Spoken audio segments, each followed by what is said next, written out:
ضلالة في النار. اللهم صل على محمد وعلى آل محمد كما صليت على إبراهيم وعلى آل إبراهيم إنك حميد مجيد.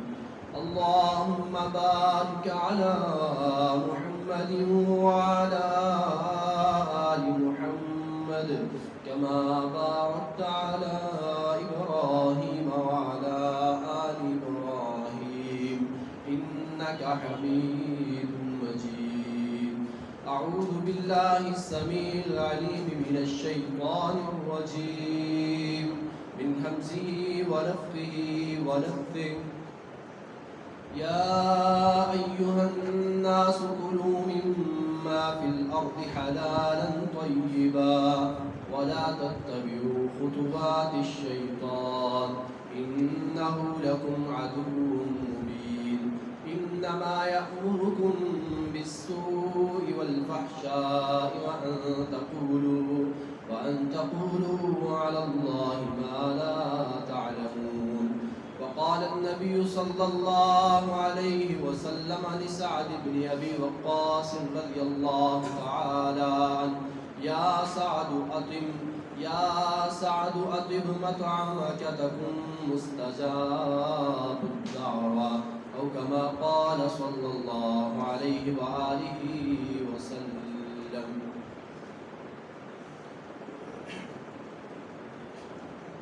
ہر قسم کی تعریفات تسبیحات اللہ اکرم الحاکمین کے لیے، رب العالمین کے لیے، اور درود و سلام پیارے پیغمبر ساقی کوثر شافی محشر سید الاولین والآخرین امام الانبیاء حضرت محمد رسول اللہ صلی اللہ علیہ وآلہ وسلم کی ذات اقدس پر، کہ جن کو اللہ رب العزت نے ہمارے لیے ہادی رہبر اور رہنما بنا کر بھیجا ہے. یا ایھا الناس کلوا مما فی الارض حلالا طیبا، اے لوگو زمین میں سے کھاؤ جو پاکیزہ ہے اور جو حلال ہے. ولا تتبعوا خطوات الشیطان، اور شیطان کی پیروی مت کرو. انہ لکم عدو مبین، کیونکہ جو شیطان ہے یہ تمہارا کھلم کھلا دشمن ہے. انما یأمرکم بالسوء والفحشاء، یہ تم کو برائی پر ابھارتا ہے، برائی کا حکم دیتا ہے. والفحشاء، اور بے حیائی کا حکم دیتا ہے. وان تقولوا علی اللہ ما لا تعلمون، اور تم کو ایسی باتیں کرنے پر ابھارتا ہے کہ آپ اللہ پر ایسی بات کرو جس کا تمہیں علم نہیں.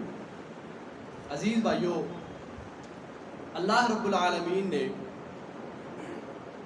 اس دنیا کے اندر جتنی مخلوقات کو پیدا کیا،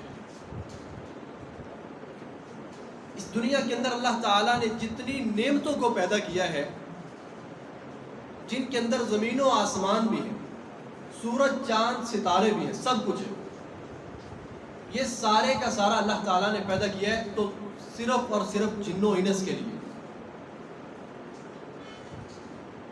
اور اللہ پاک نے فرمایا کہ ان کو میں نے پیدا کیا ہے تو اپنی عبادت کے لیے پیدا کیا.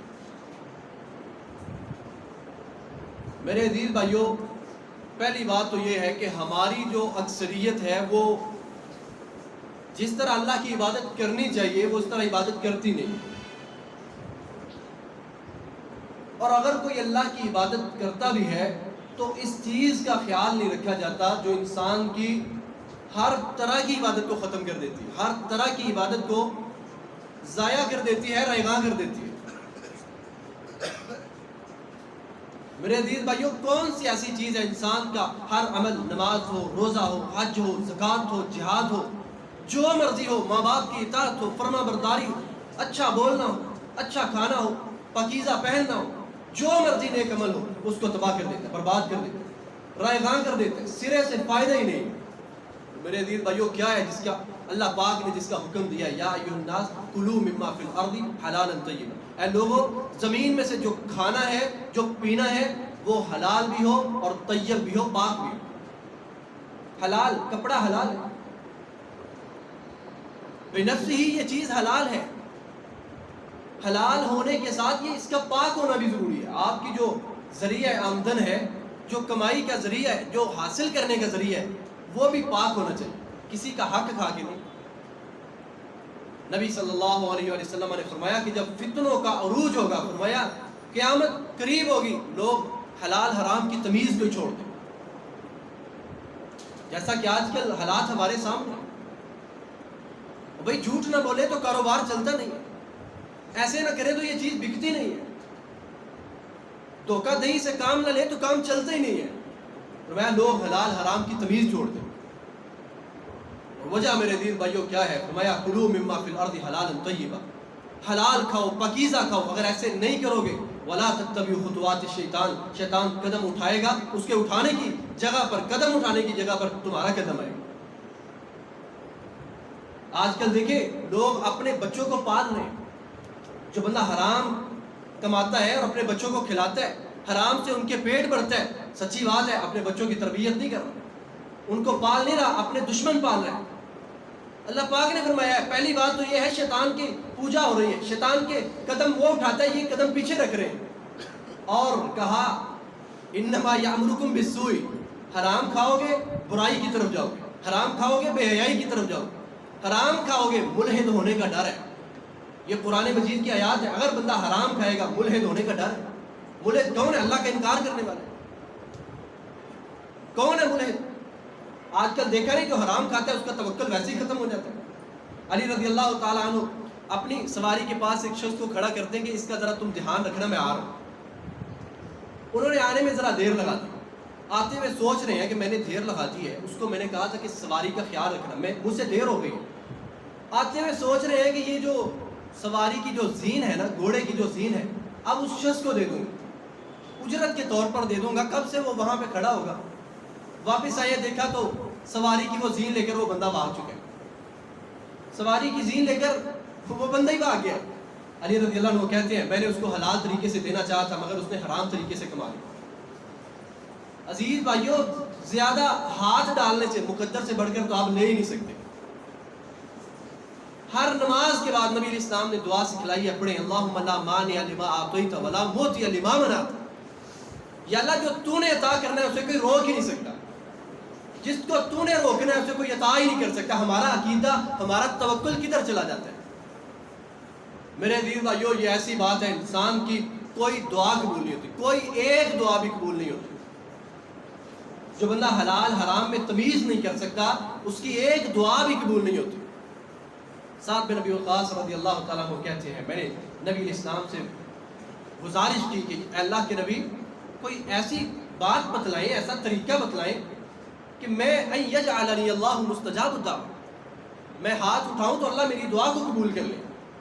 فرمایا ایسا کوئی زیادہ تمہید نہیں باندھی،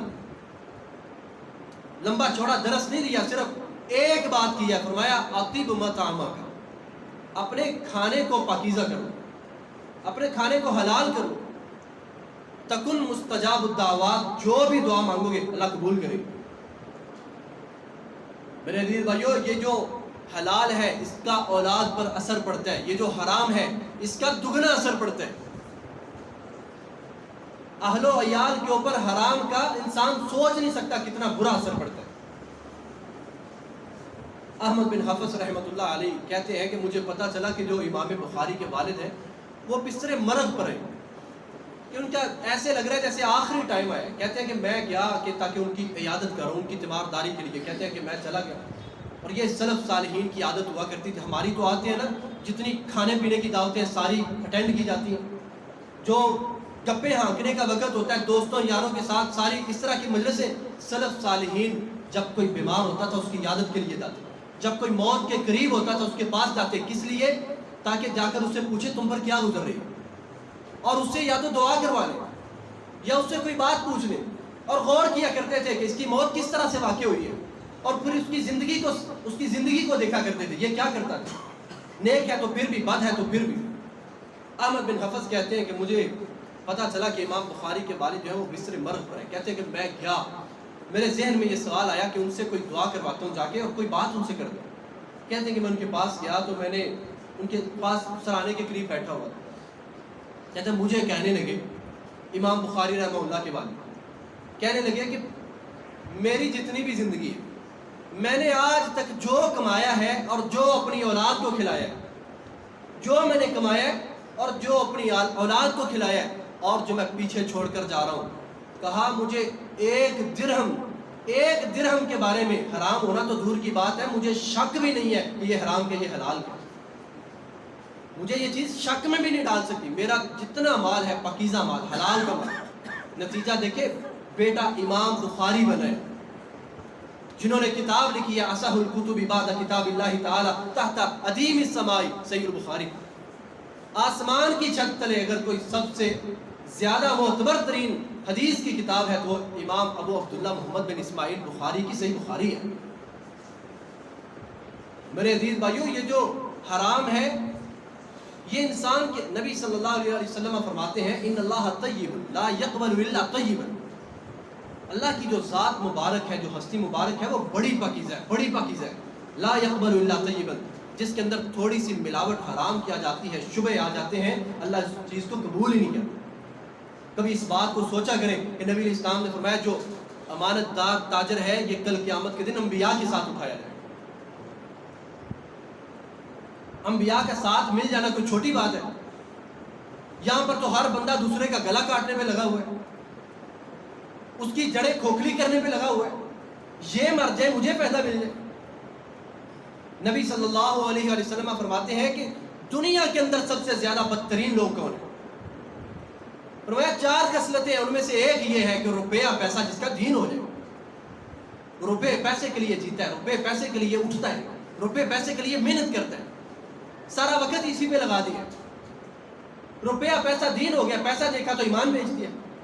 یبیع دینہ بعرض من الدنیا، تھوڑی سی دولت کے بدلے اتنی بڑی ایمان کی دولت اس کو بیچ ڈالتا ہے. فرمایا اولئک شرار الخلق، یہ جس کو ہرس لگی ہوئی ہے نا، حبس پڑی ہوئی ہے، یہ اللہ کی مخلوق میں سب سے زیادہ بدترین آدمی. سلف صالحین کی سیرت ہوا کرتی تھی، ان کا طریقہ کار ہوا کرتا تھا. ان چیزوں سے، ان شہرتوں سے، ان دولتوں سے اپنے آپ کو وہ کیسے بچایا کرتے. فضیل بن عیاض اتنے بڑے رہزن تھے، اتنے بڑے رہزن تھے فضیل بن عیاض کہ جس رستے پر پتہ چل جاتا کہ فضیل بن عیاض ہے، لوگ وہاں سے گزرنا چھوڑ دیتے. فضیل بن عیاض ایک جگہ پر ناکہ لگا کر بیٹھے ہوئے ہیں ڈکیتی کرنے کے لیے.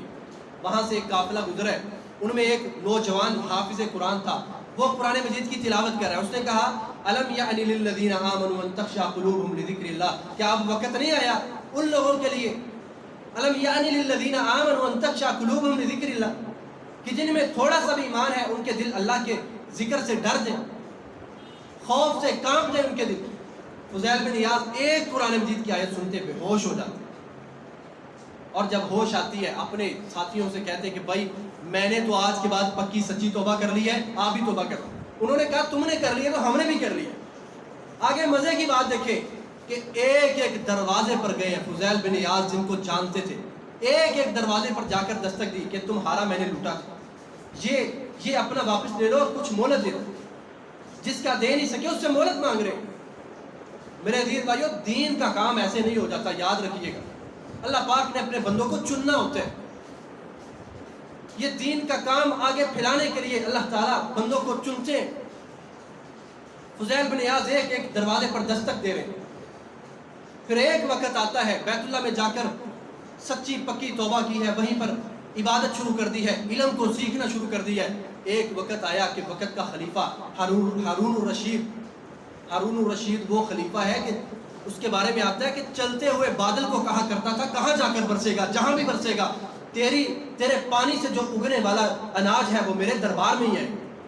اتنی بڑی سلطنت کا مالک. ایک سال حج پر جاتا ہے، فضل بن ربیع اس کا وزیر اس کے ساتھ ہے، حج کرتا ہے اور فضل بن ربیع کو کہتا ہے، ہارون الرشید بادشاہ نے فضل بن ربیع کو کہا کہ فضل یہاں پر بڑے بڑے اللہ کے بندے آئے ہوئے ہیں، بڑے شیوخ آئے ہوئے ہیں، بڑے محدثین آئے ہوئے ہیں، کسی اللہ کے نیک بندے سے میری ملاقات کروا دو. وہ سب سے پہلے لے کر جاتے ہیں سفیان ثوری رحمہ اللہ کے پاس.